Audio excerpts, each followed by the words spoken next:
Well, Senator Reverend Raphael Warnock offended some people over an Easter message that he posted on Twitter, Steve. Look at this. He tweeted this, quote, "The meaning of Easter is more transcendent than the resurrection of Jesus Christ. Whether you are Christian or not, through a commitment to helping others, we are able to save ourselves." End of his tweet.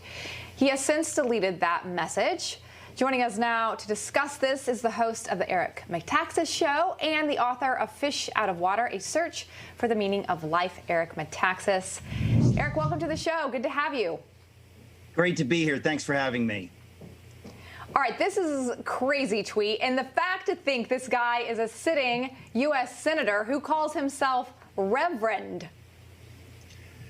That's what I find comical about it. Listen, I'm one of these people that I would always say, first of all, the gotcha cancel culture in which we live is bad. So even we on the conservative side, we don't want to just grab something and then rake somebody that calls for weeks over something stupid that they said. However, what he says is at least doubly interesting. First of all, you just said it. He's a reverend. So the idea that he would make a statement like this, you'd think that any normal American might say that and not realize that it's offensive, that it's heretical. But for him to say it, I think it helps me understand why he takes the political positions that he does. He doesn't have the slightest grasp of the Christian faith. And so basically, he's pro-abortion. He's for a raft of things that any serious Christian would say, well, you know, you might be a nice guy, but those are not Christian viewpoints. To take the resurrection and say there's more to Easter than the resurrection, it's like saying there's more to, you know, numbers than infinity. And you think, well, no, there's not. There's the resurrection, and then everything follows from the resurrection. If you don't believe in the resurrection, what sense does any of the Christian faith make? I think it's important for us to make that point. And when he puts out his tweet, it's a good opportunity for us to remind ourselves that that is the key to everything. That's infinity for the Christian faith, and everything flows out of that. Well, and also just the absolute egomania of saying that we can save ourselves, which is the very antithesis, of course, of Christianity. That was the Eric, thing, is that initially I missed that part.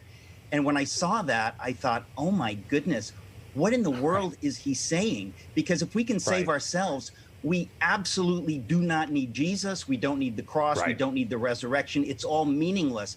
And there are people who call themselves Christians who don't get that. The fact of the matter is, if you can save yourself even slightly, if Mother Teresa could have saved herself, she wouldn't need to dedicate her life to Jesus. So you don't have to be a Christian, but if you're going to call yourself a Christian, at least understand the fundamentals of what it means. And he clearly does not understand it. Certainly, if you're going to call yourself not just a Christian, but a reverend. I mean, that is literally how he positions himself on social media. I want to ask you, though, there was other church-related news over the weekend, over the Easter weekend. A Calgary church pastor's video of him confronting the police really went viral. Let's watch. Please get out. Get out of this property. Immediately get out. Get out of this property immediately. Out. I don't want to hear anything. Out of this property immediately. I don't want to hear a word. Out. Out! Out of this property immediately until you come back with a warrant. Out! Out! Out! Out! Out! Out of this property immediately out! Immediately go out and don't come back. This pastor in Canada defending religious liberty, telling the police they have no business in the sanctuary of God, particularly over Easter weekend. Eric, is this what a real shepherd looks like protecting his flock? Listen, that dude is my hero. If half the American pastors, I don't know where people go to church, but if your pastor or your priest or your minister is not willing to do what this guy is doing in Canada, okay, where they've been putting up with this junk for a long time, if your pastor, priest, minister is not willing to do that, get another church, because that guy's a hero. We have to understand what is at stake.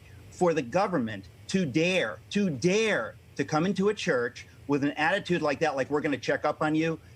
Later on, he calls them Gestapo Nazis. In my book, Bonhoeffer, I talk about this happening in Germany. The Gestapo would come into the church. They would just sit there. And a heroic pastor like Martin Niemöller would tease them from the pulpit and say, well, why don't you pass a Bible to our brother, sitting there. If we allow ourselves to be bullied by the government, we deserve socialism and communism and a police state. That guy is a hero. Every person of faith, every person in America needs to understand the government will reach and reach until we push back. That dude pushed back. God bless him. God bless his flock for having a man who understands what it is to be the church. Yeah, it almost feels like we need pastors to start acting like this. Like this is the future of how pastors will have to be, seeing what happens during some of our lockdowns and so forth. I mean, I would have, dumped Gatorade over their heads. I mean, the very idea that they would come in there and stand there and you think, who are you? And how dare you come? This is a church. This is a sacred place. You don't have to like it. You don't have to buy into it.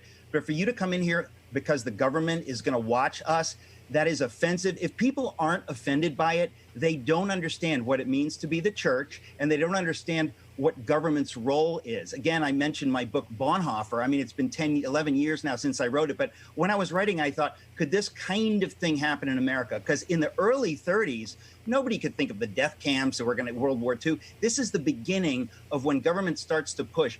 If the people don't push back very hard and understand what freedom is and where those boundaries are with religious liberty, the government will roll over us. They're trying to do it. God bless this pastor. And I noticed he's Polish, and that tells you something. He has dealt with communists. He understands the evil of communism, of state controlling churches and things, and he was not going to have it. God bless that man. Yeah. If people haven't read your book, Bonhoeffer, they should. It's an amazing book. Eric Metaxas, thanks for being here with us. Thanks so much. Great to be here. All right. Well, coming up, the media has launched attacks against Florida's Governor Ron DeSantis. We're going to fact check them next.